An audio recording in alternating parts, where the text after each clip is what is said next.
Hello and welcome to Off the Fence, a podcast where we deconstruct difficult decision making to find out what keeps us stuck, and more importantly, how do we get unstuck? I'm your host, Karen Covey, a former divorce lawyer, mediator, and arbitrator turned coach, author, and entrepreneur. With me today is Alexis Skigen Rago, and Alexis is the big kahuna at Marketing Mana. She coaches established small business owners to find clarity in message and direction, attract their dream clients, and love their small business. Alexis brings over 25 years of marketing expertise, working with companies of all sizes, covering 33 industries. Alexis enjoys showing up for herself so she can provide value to others, including traveling, exercising, eating chocolate that's worth it, which is big, and being a boy mom. Alexis, welcome to the show. Oh, aloha, Karen. Thanks so much for having me. It is a joy. And you and I have known each other for a few years. And as we've talked offline, so to speak, I wanted to have you on the show for two main reasons. One is because I know that you have, your own experience with divorce and all the decisions that presented to you to share, but also as a small business owner, because you've worked for companies, you have worked for yourself, you are a small business owner, and there's a lot of decision making that goes along with that, as both of us know.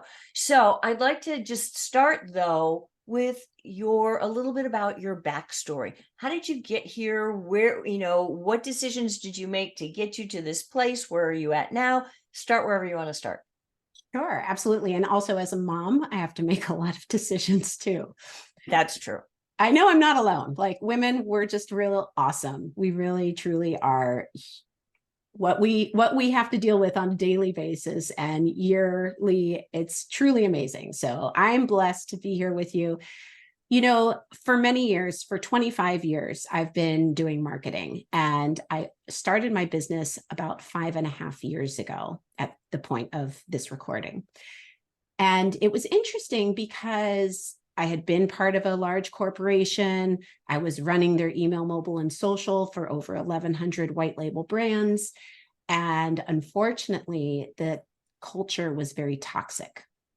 I was actually hired in the middle of a mass layoff, and I was laid off in the middle of a more mass, but on a trickling level over a series of months layoff.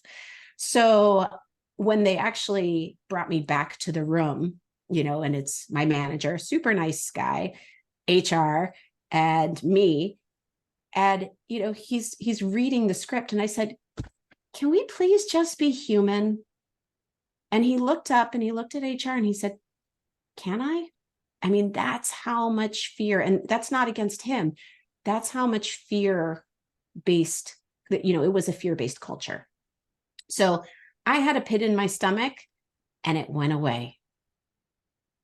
So sometimes those decisions that sometimes are made for you, and I had been looking for jobs, I just hadn't secured one yet.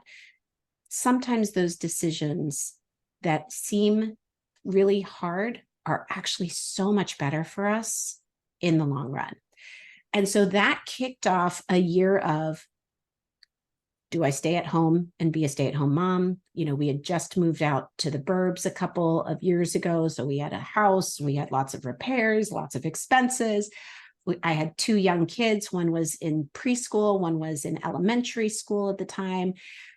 And, I was looking for a job because I'm actually one of those moms that prefers to work. I feel that giving my adult mind use during the day helps me. This is not against anyone who chooses to be a stay-at-home mom. I think it's so important. And I do think things would be probably different if I was one. But what was right for me was to be working. And so I kept looking for jobs, and I wasn't finding anything. This was back in 2017. And at that time, the job market was good. However, companies were demanding a lot from employees. So when I was looking at marketing director jobs, it was, we want you to do strategy. Great. I love strategy. And by the way, do you know Adobe Illustrator? Because you're going to have to be designing things. Those are two totally different skill sets, different parts of the brain. You do not want someone equally strong in design and strategy. It doesn't happen. And I stink, by the way, as a designer. I'm horrible. That's why I don't do execution anymore. And I focus on strategy. So during that year, I kept looking and I kept seeing these jobs that just were unreasonable. And I did interview. I got to the top two for a position, but they wound up going with somebody else. And then I wound up working with a coach. And this coach, I had 4 sessions, and I went in and I knew I made a decision. When I started, I said, by the end of these 4 weeks, I want to know what I'm going to do next. And that drove the discussions, that drove her assignments to me, that drove the decisions. By the end of the second session, just 2 weeks in, I knew that I was going to open a marketing strategy consulting firm. Okay, let me stop you in your journey there, because I find this fascinating, right? How did you, because for a while, like, it sounds like you were struggling, you didn't know what you wanted to do, nothing was feeling right to you, you couldn't find the job that you were really looking for, blah blah blah. How did you, in 2 weeks, what happened in those 2 weeks that made you or helped you make a decision? So, Dante's Infernos, Yeah. me not having a decision, that's my inferno. So Okay. this had been bubbling for close to a year at that point, or possibly even right at a year mark. One of the assignments she gave me was write a letter to yourself from 5 years in the future to yourself of today. So all of a sudden, and by the way, that 5 years is like now. So all of a sudden, my 10-year-old was 15, and I'm Jewish, which meant he would have had his bar mitzvah. I would now have a teenager. And like that just freaked me out. But it was really good. And what she said is just describe everything in as much detail as possible. And so I wrote, and I wrote for like 2.5 hours. And by wrote, I mean typing on the computer. And I typed quickly, and I just went for 2.5 hours going into it. And when I had to describe what I did for work, it was so flat and so without passion. And you know me, I'm super passionate. And it was like, you buckled down and got a job, you got a side gig and this and that, and you're financially stable, and there you go. And it literally was like that pitiful of a description. I just couldn't bring myself to do that anymore. And so that was when I started to realize I need to do what I love. I need to do it for myself. And ultimately, I needed to own my time and choices without asking permission. And that was one thing that I was so tired of. When I was working for that last corporation, my younger son was struggling with anxiety and ADHD. And there was one day, I just remember I was working from home, and that was a whole fight with, this culture of fear and this culture of not trusting, because it wasn't as common as working from home today. And so I'm sitting at my dining room table right behind me, and he came up, he's like 4 years old. He came up, climbed in my lap, and hugged me. And I'm typing at my computer, worried that I can't stop work because he's going to learn this as a habit. And I can't have him crawling into my lap, needing that security. And I felt like the shittiest mom in that moment. Oh my. And he just like climbed in my lap and just wrapped himself around me and just hugged me. And I was still typing away. I'm sure I probably hugged him for, like 5-10 seconds, but that's not what he needed. And I wasn't there for him. So when I was laid off, that pit went away because I could be there for my kids. And so when I realized this, I made a vow that I would be there for them. Now, truth be told, have there been times when I haven't been able to be there for them as much as I would like to in the past 5.5 years? Yes. but for the most part, I am here when they get home, like 95% of the time. Back then, I had to ask permission to volunteer in their classroom. I don't have to ask permission of anyone. You mean you had to ask permission from your employer? Yeah, because they were so worried that I would miss 20 minutes of work. That's crazy. Mm-hmm. So, Meanwhile, I was one of the most productive people there.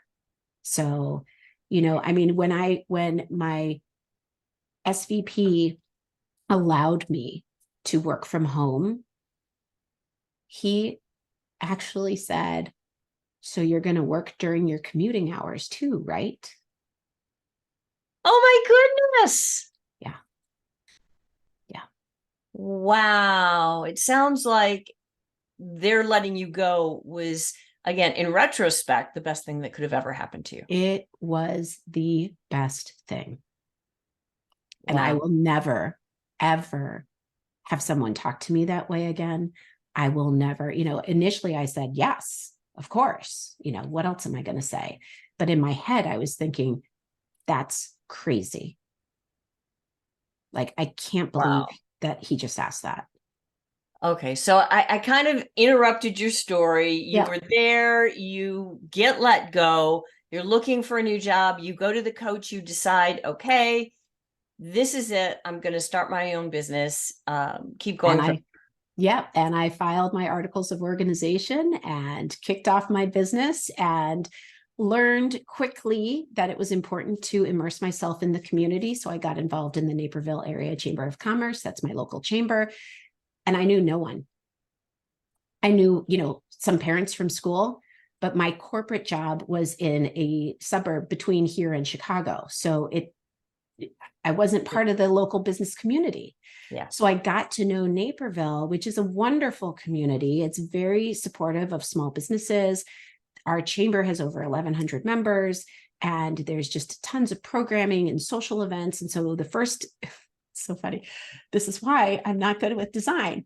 So the first event I went to was like a women in business wine social. So I went, and I was, I think, about 6 weeks into my business at the time. So I had my magnetic name tag, that I thought was so important to show, that I'm established. It was on order. So I didn't have it yet. And my business cards were also on order. So I didn't have those yet. So a friend said, well, use my computer, use my printer, and I made these postcard size business cards. Oh. It was terrible. But I used it as a way to break the ice and say, this is why I do strategy, but here's my contact information. Of course, I heard from no one, but I kept showing up, and I kept showing up, and I kept showing up, and developing those relationships and developing those friendships, and understanding that marketing was actually a sore point for many people. Many people, unfortunately, have been burned. They haven't had good experiences. It doesn't meet their expectations. Maybe the marketer that they worked with didn't make sure that they were speaking the same language. Mm-hmm. A lot of people also may have unrealistic expectations. You put out one thing and you expect it to happen. No, campaigns take 2 to 3 months usually to start to understand what's working, what's not. Any interaction with prospects, typically 5 to 12 touch points before a decision is made, before a conversion happens. Mm-hmm. So it takes time. And I don't know if the previous marketers they had worked with had explained that to them. My approach when working with established small business owners is to coach them. We do immersive style sessions. I help them understand not only the marketing, the theory or the practicality or the framework that I take them through, but also what are their limiting beliefs? What's holding them back? What are their marketing challenges? Is it really, I just need to fill seats, butts in seats? Or is it, I don't know, maybe understanding their pain? Mm-hmm. So oftentimes people will say, well, I need a flyer, or I need an email, or I need a social media campaign, or I need whatever. But we need to move back, and we need to start with the fundamentals. And that is, what I do is I help them gain clarity in message and direction. So you have to take action through understanding. So I love decisions. I make them all the time. And, Sometimes they're wrong, but well, it's better than nothing. that's an important thing for people to hear and understand, is that when you're making a decision, sometimes you're not going to make what feels like the right decision in the moment. Although I would say that, you really never know whether something is the right, air quotes, decision or not until after some time has gone by and you can look back in retrospect Yeah, and be able to evaluate it. But, you mentioned limiting beliefs, right? And I know that's something that a lot of small business owners struggle with. It's also something that it's not necessarily languaged that way in a marriage situation, that you have a limiting belief that life has to be this way. But I work with a lot of people who are struggling in marriages that aren't working for them, aren't fulfilling. They know they need to go, get out of it, but they have one or more limiting beliefs around the marriage and what life would be like if they left it, right? absolutely. Is Yeah. that something that you had to deal with as you Yeah. went through your own divorce? Yeah. And so I'm actually still going through my divorce. Luckily, it's an amicable one, but that was a choice, right? That was a Say more choice. about that. Well, so you hear so many times about these knockdown, drag out divorces, going to court, having kids have to, pick. We didn't want that. But I knew staying in my marriage was not something I wanted my kids to model. It wasn't, people say do what's best for the kids, so we'll stay together for the kids. Well, that's not good if there's tension in the home. That's not good if you're not modeling. My parents are still married. They're super cute, very dependent on each other. That's a whole different topic. But they love each other. They absolutely love and respect each other. Now, does my dad annoy my mom? Sure. Does my mom annoy my dad? Sure. They've been married for 50 some odd years. That's gonna happen. 60? How? They got married in 68. It's been a long time. So it's about really making sure that you are creating the home and the family, air quotes, that is right for you. So does family have to mean a mom, a dad, and a kid? No, it doesn't. By being divorced, they still have their dad. Right. They still have their mom. Maybe they'll be able to see us both in our next relationships happier. That's what I want. I want to raise, and I have two sons, and they're 12 and 15 right now. Very, impressionable ages. And kids today go through a lot more than we ever did with social media and all the pressures and what have you that we went through when we were growing up. But social media definitely makes it harder. It's really important to know what you want to teach your kids. And as a mom of boys, I want to make sure that I am raising young men who are respectful to women or their partners, whoever. They should be respectful to everyone.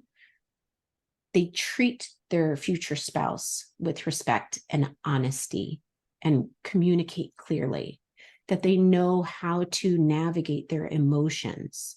And that's not easy for boys. And that they are able to show love. Yeah. That's it. That's what I want. And unfortunately, that was not what was happening in my own home. It didn't start out that way. We were married for about 15 years, and I realized I can't do this anymore. I'm not being true to who I am. I think part of it happened because as a business owner, you do so much growth, or you should be growing. I personally was growing. And I remember during COVID saying, hey, I teach core values. I teach mission. Purpose-driven mission. I teach vision. This is what I do with my business owners. It's where I start with all of my clients because it's so important, because it's so fundamental. Understanding your why, understanding what drives you, understanding who you are serving. And Karen, you do an amazing job of serving your clients.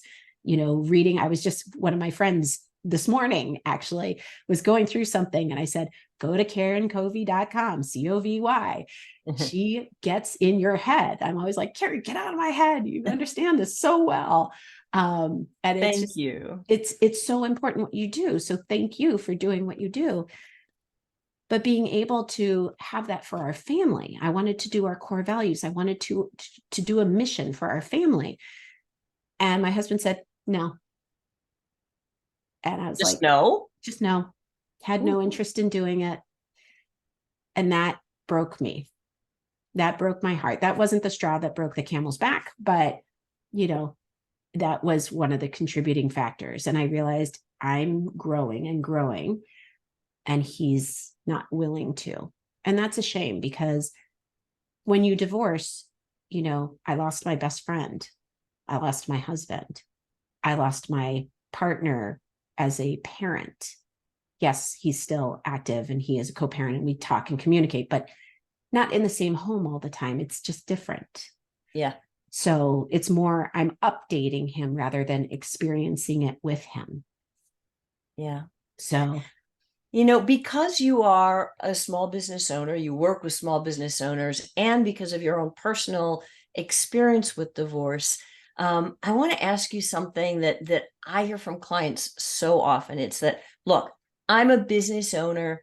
I can make decisions, or I'm a high level. I'm high up in my career. I'm an executive level.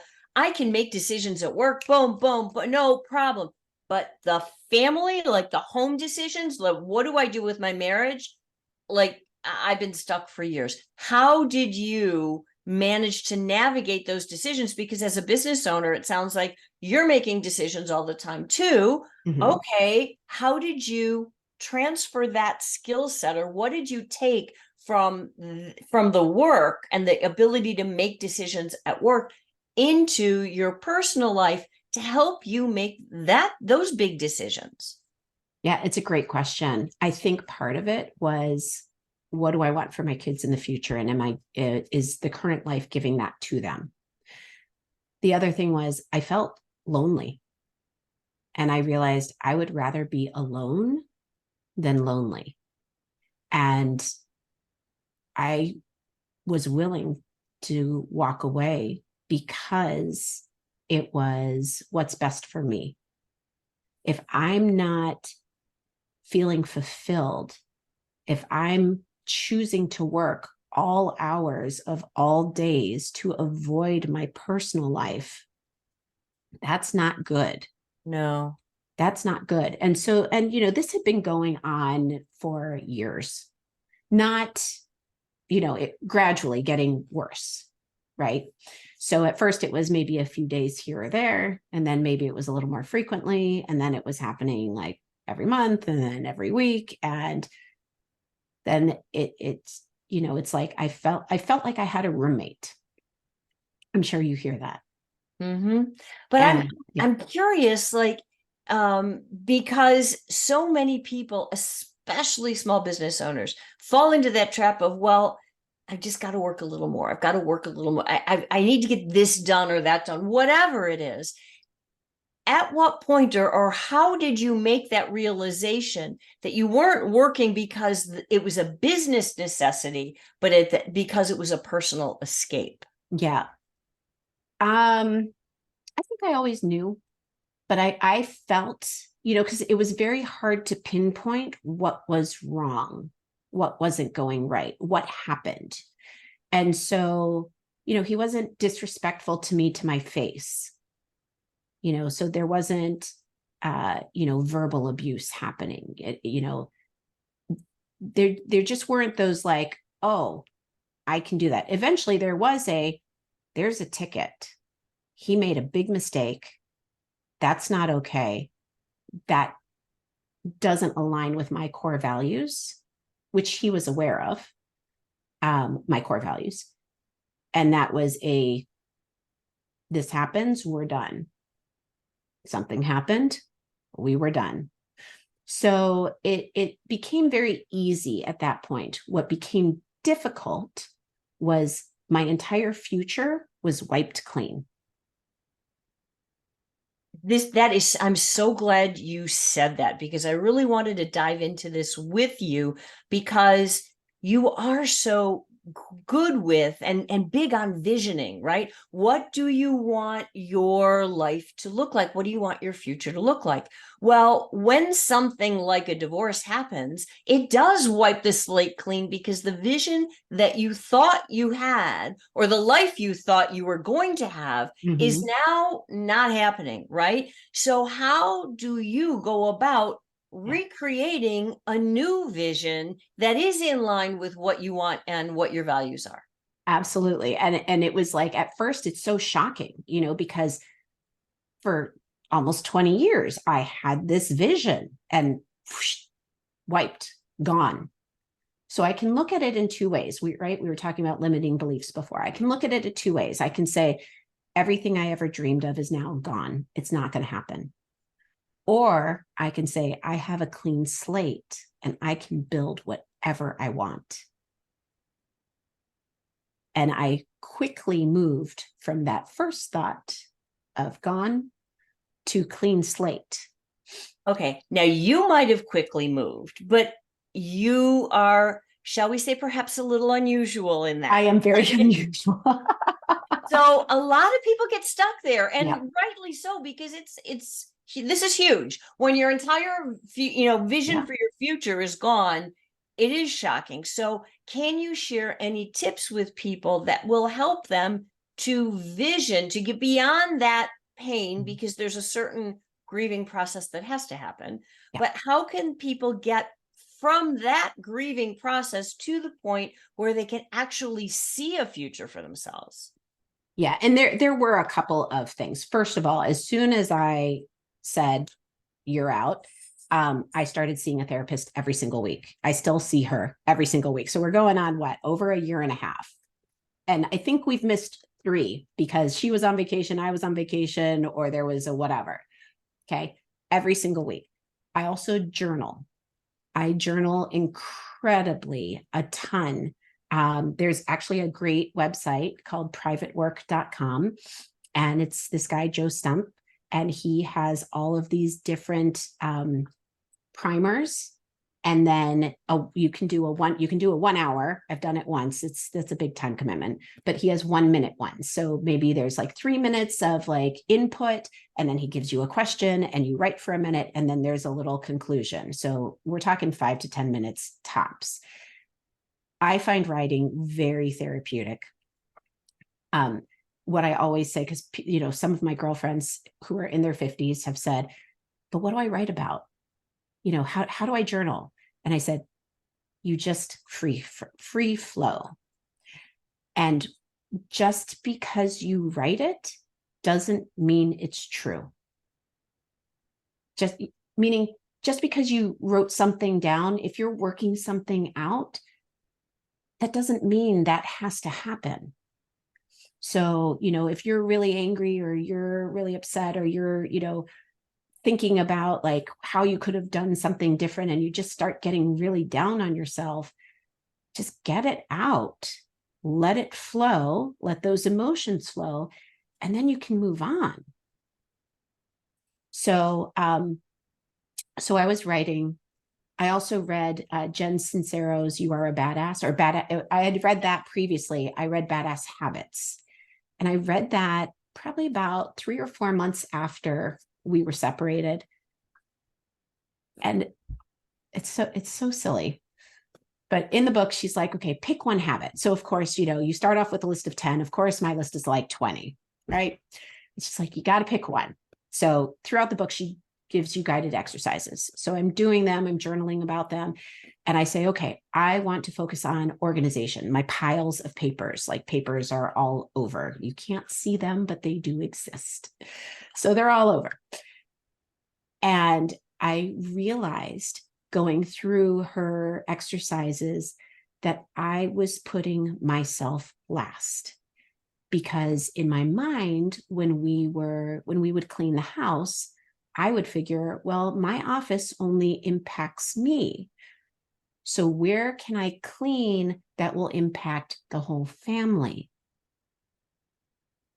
Such a great insight. Yeah. And I was like, I was so frustrated. I'm like, I became one of those people who doesn't put herself first. I'm like, that's not me. But it was. Yeah. So that was very eye-opening. So through the journaling, through that exercise, I was really just focusing, and also in my business, right? I coach people about their business vision. Okay. In 2 hours, I can define your core values, up to 7 of them, and a purpose-driven mission. And from there, we can talk about your vision. So when I realized I had a clean slate and I couldn't figure out what I wanted my future to be, all I could visualize was me back in Hawaii, because that's where I'm from, my hair blowing in the wind, in the breeze. I'm on a lanai, a balcony, looking out over the ocean. And if I turned around, there was nothing. It was just beige. No furniture, no nothing. Nobody was with me, nothing. I couldn't see anything. And I was like, oh my God, I do this for a living. Why can't I create my vision? Because you asked, how do you create your vision? And then I thought, okay, it'll come to me. It'll come to me. And over the next couple weeks, it's in my head going, come on, get this vision out, like figure it out. I know I'll be in Naperville until my youngest gets out of high school, but then what? And I have a Remarkable, which is like a digital tablet, and they have these templates, and there was a storyboard template. So normal size sheet of paper kind of thing, but 4 big boxes, and under each of the boxes were like maybe 5 or 6 lines. So not a lot of space to commit to. The box is supposed to be a design aspect. And well, let's just say mine ended up having stick figures in them because I really do not have talent there. But I thought, okay, I had been scrolling through Facebook and saw some women that I really enjoy hanging out with, and they do storytelling.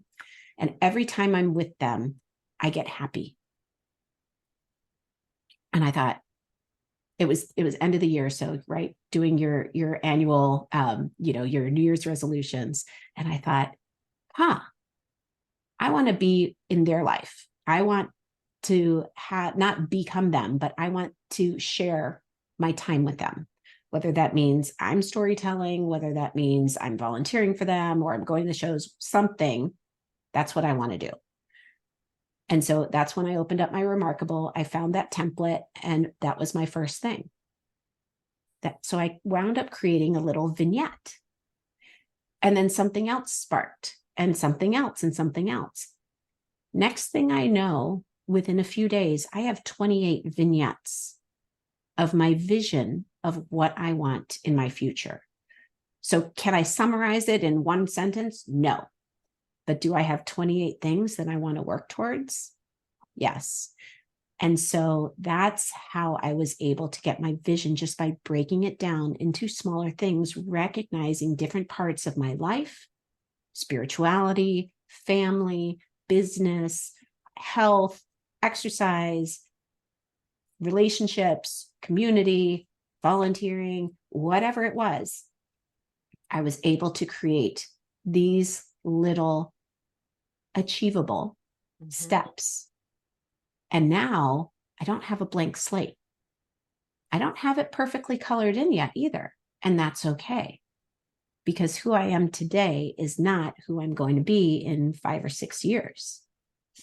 100%. And I think what I'd like to point out about that is you actually did more than that. What I'm hearing that you did is, number one, you put the question out there into your subconscious mind, into the ether, into what you put the question out there. When you turned and you only saw beige, you said, I want to be able to create a future. What do I want? What do I want? What do I want? And like you said, the answers were already inside of you.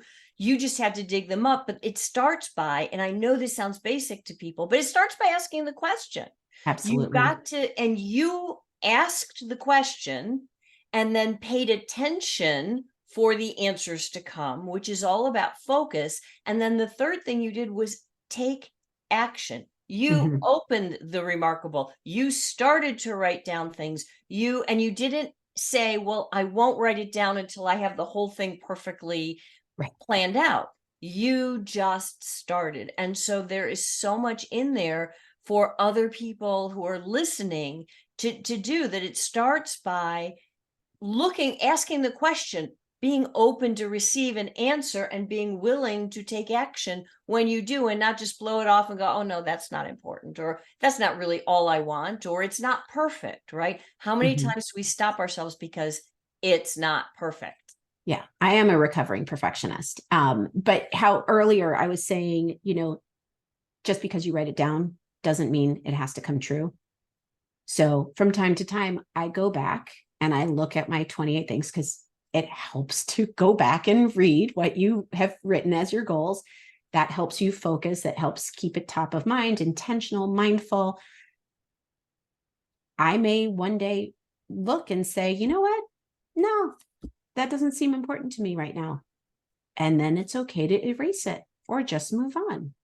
Yeah, I Just mean, because it's written doesn't mean it has to happen. 100%. I mean, there's such gold in what you're saying, because so many times we think that once we make a decision or write something down or decide, like, say, this is what I want, that you're stuck with that for the rest of your life. You can't ever Right. change your mind. And I'm that's getting so not divorced. You're not yeah. stuck with any decision, you know? Yeah. I mean, more often than not, there's always a way to iterate, tweak, change, move, what have you. And this is golden. It sounds like you can use a similar process in business and in your personal life. Like this, what you're talking about sounds to me like it would work in either context, or am I missing something? No, it totally does. Absolutely. Now, with business, typically, I will say, when we're figuring out strategies, have a SMART goal: specific, measurable, achievable, relevant, time based. Um, with business, you do you do need to be focused and mindful about your mission and your vision. You don't want that changing so often. It's fine to evaluate, but you don't want to just because something doesn't work doesn't mean you scrap it, right? Edison failed, right? No, he just found 10,000 ways a light bulb doesn't work. So I like the FAIL acronym of first attempt in learning. And with perfectionism, it was stunting my growth as a business owner with my first website, with anything, with an email, with a blog post, anything. It was slowing it down. And all I need to remember is, if my dream client is in front of me saying, please help me, am I really going to say, oh no, but I need to rephrase this one thing? Yeah, You just sit in pain while I work some things out. No, I'm not going to do that. I'm going to do whatever I can to serve my dream client. that makes a lot of sense. Alexis, I think that we could probably talk for hours. But in the interest of saving, your time, being respectful of your time and of our listeners' time, I think I'd like to wrap this up. But just one final question: if you had one piece of advice to give someone who is facing a major decision, a major life change, whether that's personal, whether that's business, what would you share with them? I would say take the time to really reflect. Does this reflect your core values? Your core values are such a great decision screener. And ultimately, that realization when I read that chapter, when I realized I was putting everybody else's needs ahead of mine, the limiting beliefs. We are a family unit. We all need to stay under one roof. That's a big one. Really ask yourself, what is the benefit of making this decision? Is it aligned with who I am, who I want to be? Does it align with my values? And if other people aren't on board with it, well, you may have some other decisions to make. Yeah. Such great advice. Thank you so much for sharing your wisdom. And I just wanted to say, I know you have a gift for our listeners. So can you tell me about that? I do. So as we had talked about when I entered the entrepreneurial world, networking, and even though I am an extrovert and I love meeting people, and I've done it every single day since I went to college, always met at least one new person a day, I was terrible. I was terrible at networking, and I saw other people, well, they had some room for improvement as well. So after attending over 500 networking events and meetings in a matter of just 4 years-ish, I created a framework for business owners to network and create unforgettable introductions, attract your dream clients, and network fearlessly. And the bit.ly where you can go and learn more is bit.ly/network fearlessly. And the promo code for $50 off for your listeners is, guess what? Take action, all in caps. So one word, take action. You'll get $50 off of this course. During the course, it's not only the 30-second introduction, what you say, but it's how you say it, why you're saying it, who you're saying it to, different people that you meet. It's not only about meeting your prospective clients. There's lots of other different roles that we interact with. And we talk about manifesting the right mindset, following up, following through. It's a huge course, 29 videos spread out over 2.25 hours. It is packed full of value. There are 5 worksheets. And I truly believe that this is life-changing for any small business owner who wants to have better effects or effectiveness while they're networking. That's beautiful. Thank you so much for that, Alexis. And one last question, where can people find you? If they were looking for you, if they were interested in connecting or maybe in doing business with you, where's the best place for them to go? Sure. I actually have a digital business card. So, and that has all of my social media and some of my landing pages. So it's .cards, CARDS, /Aloha Alexis, all in lowercase. So ALOHA .cards/Aloha Alexis. You are so progressive. I love it. I love it. And I've loved talking to you. I think that there's so much that you've shared that can help other people out there in their business, in their personal life, in making decisions, because that's really what all of this is about. So thank you so much. I've really enjoyed our time. And for those of you who are out there watching or listening, if you enjoyed this episode, if you like what you heard, if you want to hear more episodes just like this, then please do me a big favor, like, subscribe. It makes a huge difference to me and to the show. And I look forward to seeing you all again next time. Mahalo.